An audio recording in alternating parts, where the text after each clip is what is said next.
Well, good morning, Boncharoet. My name is Jude Collins, named after the patron saint of hopeless cases, St. Jude. And we're going over to Pat+Kide, who's the man who put the Dare in the Dairy Journal, former editor, Pat+Kide. How are Yeah, you, Editor Pat, this morning?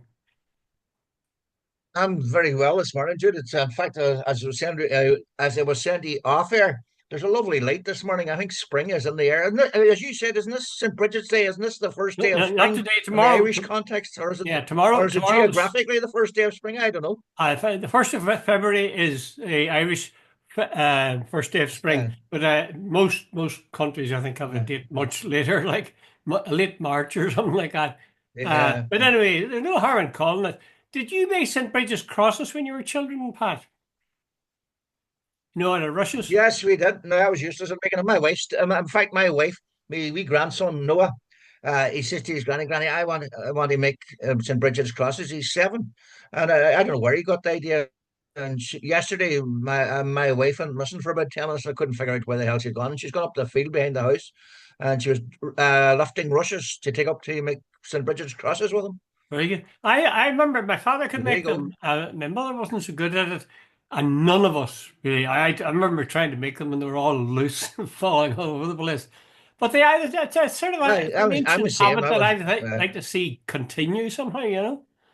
Maybe I'm just an old reactionary. Yeah, there's two things you need. You need patience, and you need a wee bit of artistic skill. And I've got to admit, I have neither, and my wife has had them in abundance. Yeah, yeah. Well, I Yeah. certainly know patience, and I think you're underrating yourself there, Pat, in terms of creative skills. Anyway, let's be creative with a few of the public issues of the day. The first one, which I didn't warn you about in advance, but which of course is sticking out a mile, and that is the views of President Donald J. Trump on that air crash that took place over the Potomac River in Yeah. Washington, D.C. Um, Tell us what Trump said about that, Pat. There was 68 people or something got killed. Yeah, Jude, yeah, Jude, it's unbelievable. Trump is getting his retaliation enforced big time. Last night he said diversity was I know this diversity policy, hiring blacks and gays and all this sort of stuff was responsible for America's first mid-air crash in 16, 17 years. And what he was asked by a reporter, I think it was a girl, female reporter, and she says, "President, have you no, no?" But Jude, there's two things He at play said, here. didn't he Number say, one, I've got common sense? Was that his answer? I have common I've sense. got common sense. In other words, without one shred of evidence, without any sort of corroboration, without any investigation, without anything, he's able to say this. And like everybody knows, he's absolute. But he urged that's feeding his base. That's he's throwing red meat to his cult. That Oh, this is yeah. what's going wrong in the states. These Mhm. blacks and these gays and all the rest of it. Like he's done it. When it's all found out, it was something else. It doesn't matter.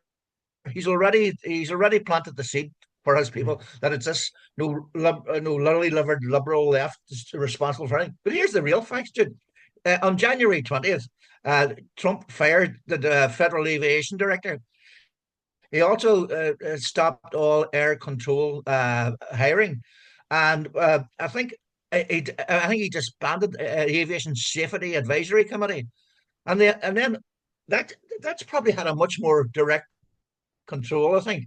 And by the way, Elon Musk apparently pushed for the aviation director's firing because he fined Musk for has SpaceX for Yes. not following safety rules. Hmm. So, this, you know, if you're looking to point fingers, the fingers point much more towards Musk and Trump than they do towards diversity. But Trump, and by the way, see, I was watching just the final point. I was watching the press conference. I think it was Monday, and see the American press corps, dude, they are sheep. They are not, I think we're going to talk about Brian Walton and Thatcher maybe Yeah. later on. Dude, they were praising Trump. You know, it was unbelievable. This is the press, the press that was Some of the there. questions. The press, dude, they are a joke. The American press corps talk about you cross them over and I'll head them in. They were softball questions. But surely the New York Times, Pat, would be a sworn enemy of Trump. Would they not have had a person there? Yeah. Yeah, I don't know, Jude, but it seemed to be. There was even a Jewish guy with the, the ringlets and the Orthodox Jews, and he said to him, who he was allowed to get away with a question about Biden's stopping bombs to Israel, about what a ridiculous who made this ridiculous decision. Jude, talk about soft home runs Mm. for Trump every which way. Yeah, yeah, yeah. I think it's outrageous, really, and it's the trouble is, it's what do they call it? It's something like a confirmation bias. When you like on somebody saying Yeah, something that matches with your prejudices, you say, "Oh, wonderful, wonderful, they're dead right, not great the way they're speaking out." And you see Trump, but a lot of uneasiness among a lot of Trump's followers about anybody who is different, especially who might have been immigrant. And this, Trump's yeah. on the record about 5, 6 years ago. I don't know if you remember this, of mocking a disabled person. Do you remember that in a public speech? Yeah. Well, anyway, he's moving his Vaguely, hands yeah. around and saying, "Oh, who talks like this here?" Honest to God, the man is. There's no limits to the depths that that guy will go to. But anyway, it was a terrible thing Yeah, to I happen. know. Go ahead, Pat. Jude, I'm on social media, and there's a couple of people, and I keep asking the one question now: what is it about Trump that you admire? Because, Jude, the evidence that he's a sleaze, whatever, is so overwhelming. Like, this man is a narcissist. He's a misogynist. He's a charlatan. He's a sexual predator. Jude, it's all records. I'm not making this up. Consume me, Mr. Trump. Like, it's all on the record, and like, and Mhm. everybody knows it. And by the way, he was banned from dealing with charities in New York long before he went into the public life, Mhm. and some of the stuff he's been engaged in as known for years. So, like, what is it these people who vote for him? What does they see? What's it like? He's the what would you say, Jude? The patriot who didn't serve. He's supposed to be so intelligent, yet he won't allow people to see his grades. He's supposed to be a billionaire, but he won't allow anybody to see his taxes. I could keep going. Yeah, yeah. Are you familiar with a couple of concepts that have come into the sort of public discourse recently in America? One of them is flooding the zone. Uh, that is that Trump and his followers, they're coming up with so many things, so many outrageous statements that the people who object to them don't know where to start. You can't focus on one because he's got another Yeah, one coming out, and then there's another and another. So it's flooding the zone, and as a result, making it very hard for people to focus on one particular topic that he is yeah, engaged in which he's talked yeah, crap. Um, the other thing is that I listened to a podcast and the guy was saying what matters in the media now is not what you say or the content of what you say. It's attention getting. It's like a child. yeah. If you get attention, that's Mm, all that matters. Say anything, outrageous, whatever, you'll get attention. And that's so true, just mm. if you think of a few people who went in for that kind of thing, and there still are, of course. It's very often right wingers who say something that they know will offend people, that they know will create an uproar, and while they're creating the uproar, they're moving on to the next thing to throw into the middle of the or to make us red Yeah. meat, as you say, for the faithful fans. Um, there, Philosophers Carl Sagan. He said the Americans that the dumbing down of America was starting to worry him, and he was saying this in the 60s and 70s. He said yeah, basically what was happening. He says the ability to concentrate. They had cut down. He says the interviews on TV from about 2 or 3 minutes down to 30 seconds. He yeah. says, and even that was getting cut back. Dude, if you watch American television, the programs interrupt the ads, not the ads interrupt their program. The That's right. America, I think their ability to concentrate on the big issues is about null. When I was teaching in Canada in high school, I once asked the kids.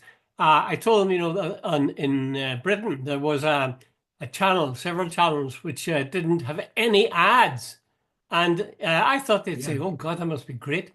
They didn't. They said, "I enjoy the ads more. I enjoy the ads more than yeah, what comes between the programs." So there yeah, you go. yeah, Um, Speaking of interviews and long interviews, I don't know if you caught that interview, two-part, or maybe it's a three-part, Yeah, dramatization I know of you. Yeah, Brian Walden interviewing Maggie Thatcher. Did you see it, Pat? aye. It was, in fact, I was riveted to it. It was brilliant, Uh, well, absolutely tell brilliant. me what your thoughts on there, and then I'll tell you mine. You know, Walton, I sort of knew a wee bit of background.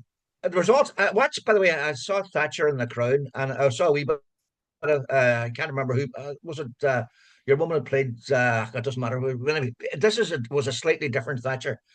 And Walton, what I liked about the story was it humanized both of them. Walton, Steve Coogan played Walton, and I don't remember the name of the woman who played Thatcher. We should But explain to our basically, younger, it Pat, reached towards explain the to end, our and younger listeners or viewers who Brian Walden was.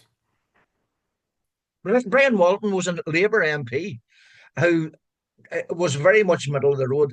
He was from an estate somewhere in Birmingham, a poor estate, who actually went to Oxford and was quite an academic guy. But he found himself as the Labour went more left wing in the 60s. He sort of fell out with him. He was very much middle of the road type, maybe even towards conservative. But the bottom line is, he left politics and was offered him almost immediately a job as an interviewer with London Weekend Television. And anyway, developed a he was the only guy, one politician came in for 45 minutes or thereabouts and one long interview. And it was a sort of like at the start, nobody says nobody's going to watch this, but some of the interviews were absolutely riveting. But anyway, bottom line, let's get to the gist. He interviewed Thatcher, and Thatcher considered him a friend because he had interviewed her several times. But anyway, in about 1989, by this stage, Nigel Lawson had resigned, Michael Heseltine had resigned, Geoffrey Hood resigned, and then she came in and she said beforehand, I don't know whether this is fictional or whether it's true. Let's not discuss too much about that. Let's get on to policy. And anyway, when he got her on the seat and the cameras were rolling, he basically said, "Have you got a problem with people with dealing with people who strong men who have different opinions than you?" And she lost her temper. She said, "How dare you?" type thing and so on. Bottom line, the first prick on Thatcher's way out was delivered by Brian Walton. It was riveting TV, Jude. I thought it was very interesting. Although I must say now, I was talking to my wife about this. We both watched it, and she really liked it. I liked it. I thought I was a bit disappointed in some bits of it. It looked a wee bit old fashioned. Maybe that was the period they were trying to reproduce. But it links in Yeah. actually, like that notion of dramatizing something that happened in history, relatively recent history. There was somebody in the was it Finn McRedmond? Is that right? Is that one of the Irish Times columnists? But some of the Irish Times No, columnists. Phil McRedmond was writing about our president, not about the rat. Oh, No, right, I was okay, their TV critic. I don't know who the name. Yeah, right. Well, whoever it was said that the heading was Brian and Maggie review. Why does no Irish broadcaster bring our history to light in such a riveting way? And I tend to agree with that. yeah, You know, it's a funny thing, but if you'll see a thing on the TV for real, and except it's exceptional, you'll only sort of see it and it'll register. You don't get all the detail behind it. Whereas if you've got a faithful representation yeah, in drama, you get a full story unspun, and you see all the background and all the petty rivalries yeah. and clashes and so on. But the thing is this: whoever the columnist was in the Irish Times, they suggested that Ireland should do the same thing. And what about the two that she mentioned or he mentioned?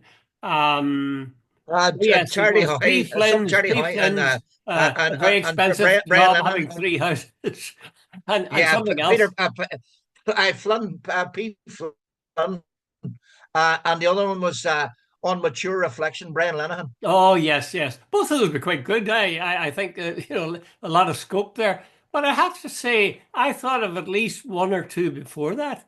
I mean, what about Yeah, let's have a dramatic reconstruction of the Dublin Monaghan bombs because there's a lot of unanswered questions there. yeah, I think that would make a terrific. I mean, yeah. just from a purely dramatic point of view, it would make a terrific dramatization. And there was a couple of others. I would say, oh yes, Jude, the arms trial. What about that? What about that? Wouldn't that make a fantastic dramatic reconstruction? absolutely. But Jude, there's a double murder in the early days of Troubles, about 2 miles from where I'm sitting now. and there was a gun used. And in the Republic, we didn't have a forensic laboratory. Unbelievably, the Dublin government sent the forensics to the Northern Ireland lab of the RUC, where the gun went sort of missing. And there was a certain loyalist who I happen to know who was involved in ensuring that gun went missing, and so on. Love, all this sort of stuff has been buried in the past. You'd love to say, see back then, some sort of history, a real history, not the crap that we read. Dude, there's so much, as you say, there was so much going on then. Dublin Monaghan bombing. Dude, you said there's some questions. Dude, there's about 40 questions that need to be asked about where they hired the stuff, where they got it through. The bomb in Monaghan was deliberately to clear the way to get the bombers back from Dublin. It was that ruthless. In other words, get the Garda engaged, and uh, keeping people away from the bomb site. Mm. So the guys who had done the bombing were able to get straight through to Belfast Yeah, and so on. And by the way, they were part of the Glenanne gang and so on like that. So yeah. you're 100% right. Why do you think, Pat, they've not done something like that long ago, like the arms trial or the Dublin Monaghan bombs? Why do you think they haven't done it? I Jude, I think sometimes, a certain politician, no, in 2016, yeah. a certain politician told me about 4 or 5 years that the Dublin government were going to play down the centenary celebrations like you wouldn't believe, on the basis they didn't, they claimed 1966 stirred up a lot of passions and so on. One of the was I can't remember which was the politician wanted to put up the names of the British soldiers and all the rest on a plaque in Dublin who died during the Troubles, Mhm. in 1916 and all the rest. Like, it's like, imagine somewhere, and maybe we'll come to it, somewhere in Israel putting up the names of the German soldiers. It's Yeah, ridiculous. yeah. They downplayed things, and I think there's a sort of, there's a West Brit, you know, can don't inflame the passions of those Republicans, those nationalists, because I think Dublin in a way just wants to downplay everything. I think it's more sinister than that, Pat. I think there's things to be Yeah, found out that they wouldn't want to have found out. over and over. So since the Yeah, government funds yeah, RTE, then they can call the shoe. The only thing is this, that supposing if you were in their shoes, you're supposing you were a film editor or a producer in RTE, you'd be very wary of doing a dramatic reconstruction that implied or suggested or even stated things about people which weren't or couldn't factually yeah, prove. And it would be a hotbed. And I think that's part of the yeah, reason that RT avoids it. It'd be a hotbed of litigation. You could have people coming after yeah. you or the government coming after Well, you you. have to wait until the key players are dead, Jude. That's for Aye, certain. aye, that's the trouble, though. Yeah, Yeah, yeah, by the time that you wait for that, you could be dead yourself. Okay, let's move on to another one, Pat. yeah, An article again from the Irish Times. It says that there were no applicants for teaching jobs at 75% of schools with recent vacancies. They did a survey and they found there were no applicants yeah, for yeah. 75% of jobs in schools. Now, let me say, admit my bias. I spent my life in education. I think it's maybe well, certainly one of the most important jobs in society. If you stop to think about it, what do you treasure most in life? Your children, above everything, maybe.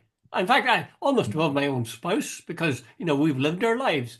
But your children would come at the very front. So you would say, if those kids of mine are going to be away from me and in this place called a school or a university, I want the very best for them so that they can have a full and as rich a lives as possible.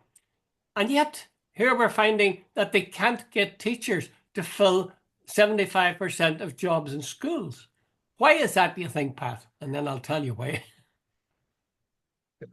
Jude, a very humble opinion. This, uh, I'm surrounded by teachers every which way in my family, right, left, and centre.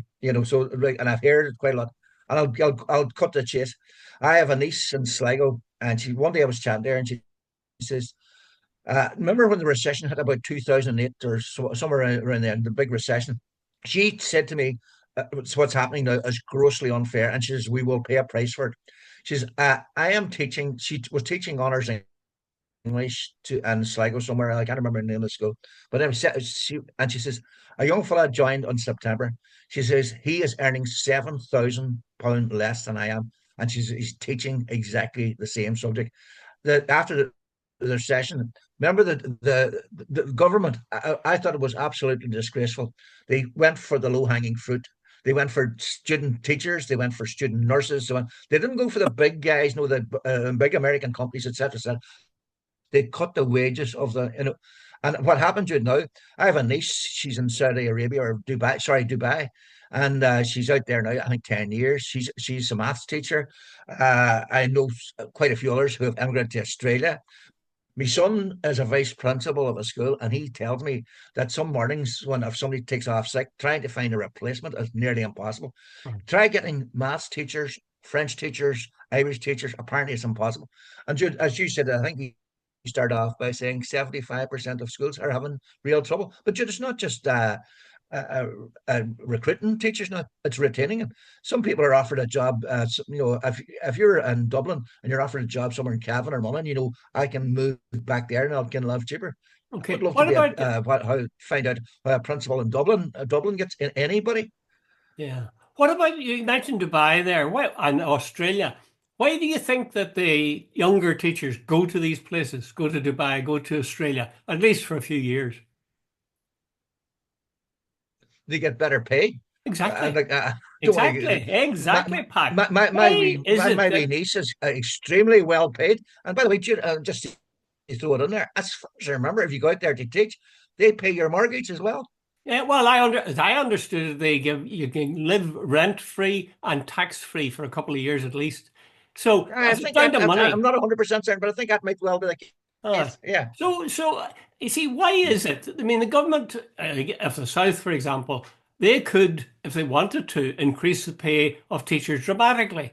But the facts of the matter is they don't, and they won't. And what's more, Yeah. in my time Yeah. at UCD, I had to do 3 years. I think it was 3 years, yeah, for my degree, and then 1 year to get a HSTIP, higher diploma in education.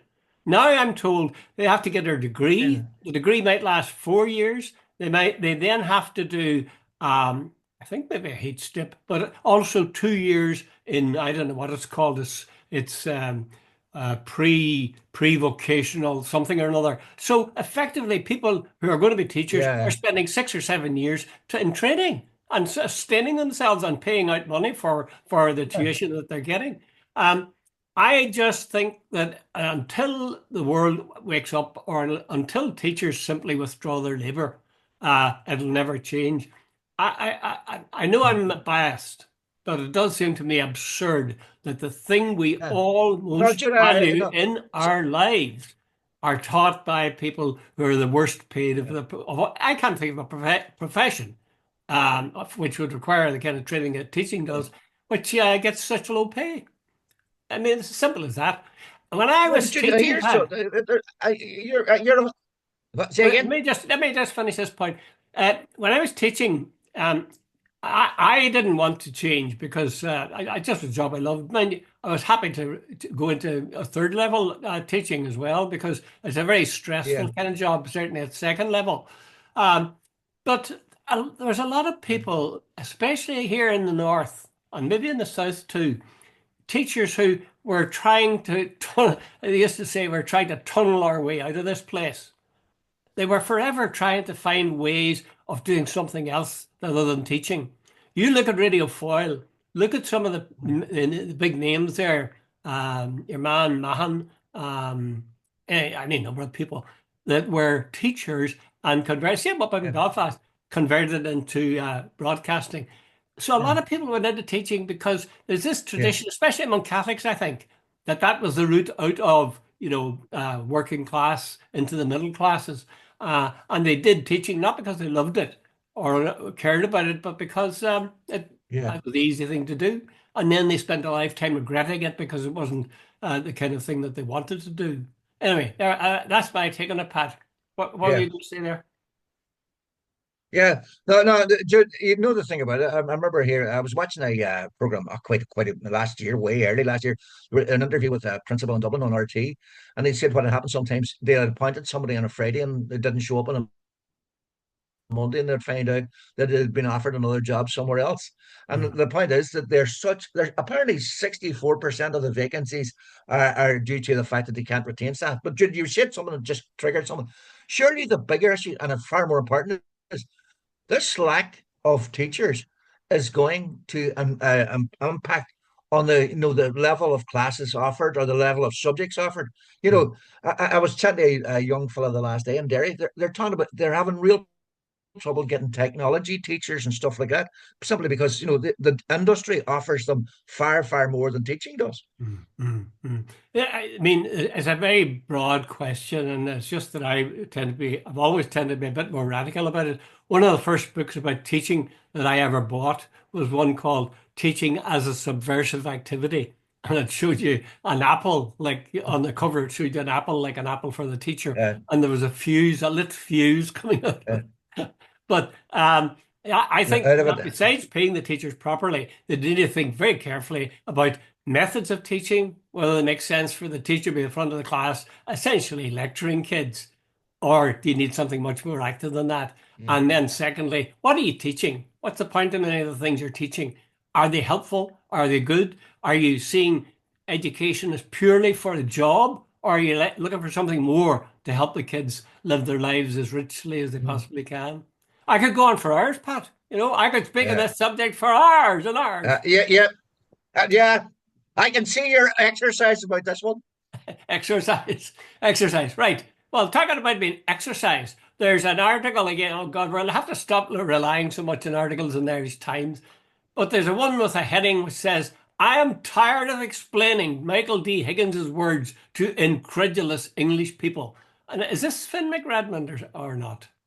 I can't recall. That's Finn McRedmond. She's Uh, a daughter of your man David McRedmond, who used to be in charge of the GPO or some bloody thing. Oh, is that right? Yeah. Yeah, interesting. Anyway, she's saying that Michael D. Higgins coming out with this stuff in the course of his talk about on the Holocaust Day about the terrible things were done to the Jewish people during the Oh, Second World War by the Germans or by the Nazis.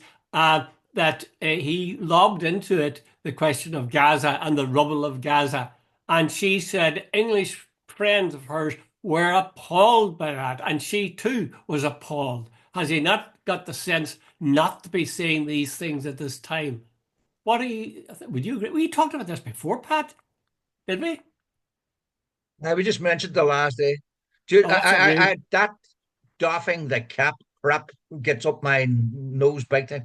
Phil McRedden's repeating this sort of the question of morals don't come into it.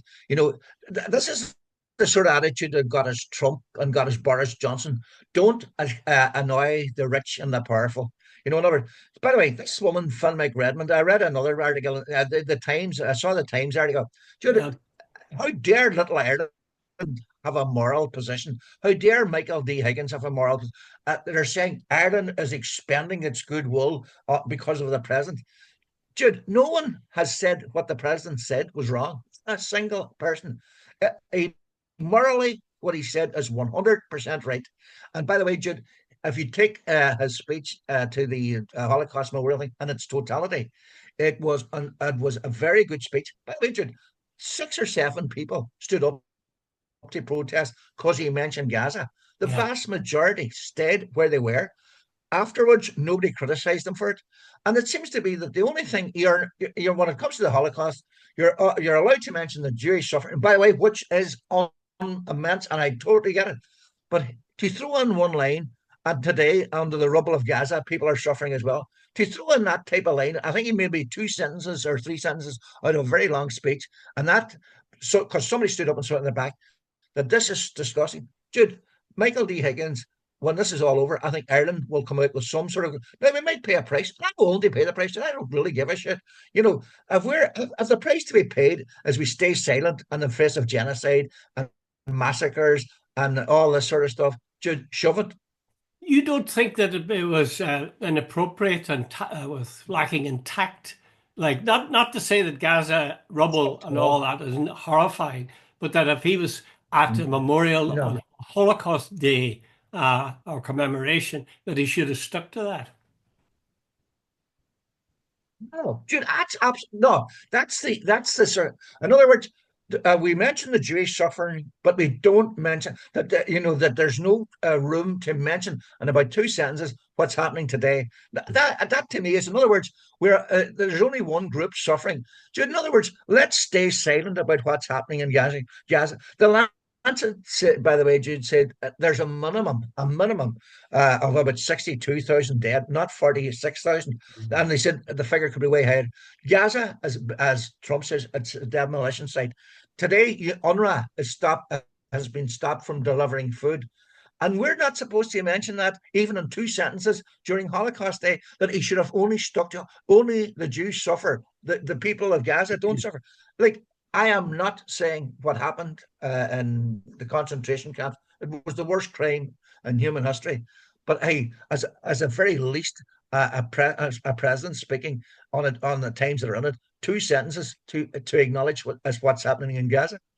I think there's two things about this. I would agree with you that but there's two things about this article in the Irish Times. Now, I'm sure that the writer of it, of this Finnick Redmond, wasn't the one who wrote the headline, but that headline, I'm tired of explaining Michael D. Higgins' words to incredulous English people.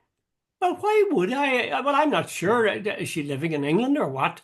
But I mean, what I damned couldn't give a business shit. is it of English people? And why Yeah, should you be concerned about what English people think? I think you might want to be concerned about people generally. But why? Is it that this is this master race that we must adjust all our statements yeah, to? Um, so yeah. I think that's something that needs to be sort of checked on. The other I thing, of mean, course. just let me interrupt you for a. Can I interrupt you for a second? She said Michael D. Higgins should really follow the lead or implied of King Charles. That's right. Oh, for God's sake. Like, as you know, Pat, I'm not a big fan of Michael D's, but I think he's No, doing I've the right noticed that. thing there. At the least, it could have been done. And Yeah, the reaction, I think, because there were numbers of people standing up and walking out and protesting, I think it's because they touched the nerve that they know is the truth. exactly, Jude. I've seen that happen That's on the main point. Yeah. yeah, they really know that this is. Well, how could they not know it's the truth? Maybe another way of looking at it. Jude, the people who politicized Michael D. Higgins' speech were the people who stood up and walked out. They don't want Gaza mentioned. Mm. Okay, let's move on to something that mightn't get us so exercised, Pat. uh, and as that article says, well, the heading is this is human psychology. Even being told you're old could affect things like your blood pressure. Both our blood pressures must be gone up over the last 5 minutes. So other than being told you're old, do you think that's true, Pat? This thing about if your people, treat you or talk to you as if you're an old person, that this is as bad for your physical health and makes you think of yourself as an old person. Like we are old people. me use let me use you as an example. And I'm not being the least bit blowing smoke your way. You're an amazing man. Right, you're over 80. You jog, you walk, you do a blog nearly every day. We do this twice a week. And there are people Anderson 10, Town 15 News. years My younger than you Anderson's do. Town News column. Anderson now Towns News. I think you live every day as best you can, whether you're 60, 70, 80. Like I read the other day that a guy dropped in, he was 46, like somewhere in there. Right, and I thought to myself, wait a minute, nuts, I don't give a shit, dude. See, today, I'm going to enjoy it. And see, tonight, I'll have my glass of wine and my dinner, and I'm going up to Letterkenny later on. I am living, and I'm not going to listen to people say, you're overweight, your blood pressure's. Dude, I'm going to enjoy my life. And I'm using you as my example because I think you have not got old in your head in the least. And I think that's the way to live your life. Well, I sometimes wonder. Yeah, it's certainly true. Something that irritates me, and I know that people don't mean to do it, but I find that when I pass people now, Hmm. if I smile at them, they tend to smile back at me. Whereas when I was younger, when I'd be up the road and walking, and if I smiled at somebody, especially a woman, you could see they were frightened almost. Because this is Uh, a lone male must be danger. But I'm so old now that they figure out he's pretty harmless. I sort of resent that. The other thing is when you go to shops and they say, "Give us your wee credit card there," and just slip it into the wee part of the uh, thing there. They're terrible nice to you, uh, so you can't really complain about that. But oh God, I'd rather you and I suffer both from the no, same. but here's Go ahead. no, me and my wife were out about 10 years ago, and we went into a certain restaurant, and the wee waiters come up and says, "Would you like a wee drink? Would you like a wee something to eat? Would you like us? Would you like a wee bit of such?" Everything was a wee bit. I think it's nearly a. I don't think it had anything to do with age. I think it was just sort of Rosie. Rosie says if she doesn't shut up, I'm going to give her a wee bit of a slap. You know, it was just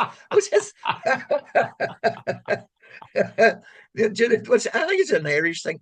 Would you put that wee card in there? It's sort of patronizing, but it's not meant It's not harmly meant, or in fact, it's harmful. meant in a good way. Uh, I realize that, and I applaud them for trying to do the right thing. But the fact of the matter is that somebody should tell them that for at least some mm, old people, it's bloody grating. It really marks you out for, in a corral where old people are, separate from the normal people.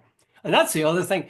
See these bloody homes uh, where people go Jude, when they let get me tell old. you, yeah, Rosie's father was nearly 98 when he died, and it was 90 something. And one time somebody says to him there was a party down in the local community hall, and somebody says to him, he says, "Oh no," he says, "I'm not going down to them old people." He had an attitude, Jude. There wasn't anything he could.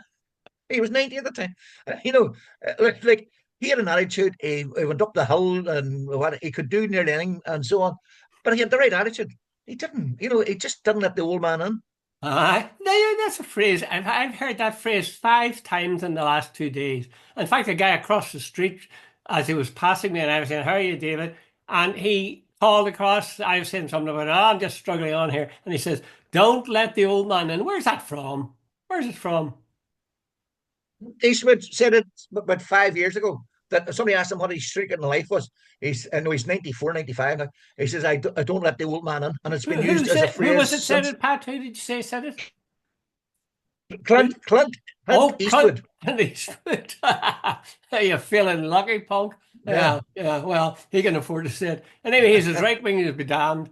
Anyway, Pat, thank you very much. Stay absolutely. happy, live your On that life, note, hit the highlights. Okay, bye.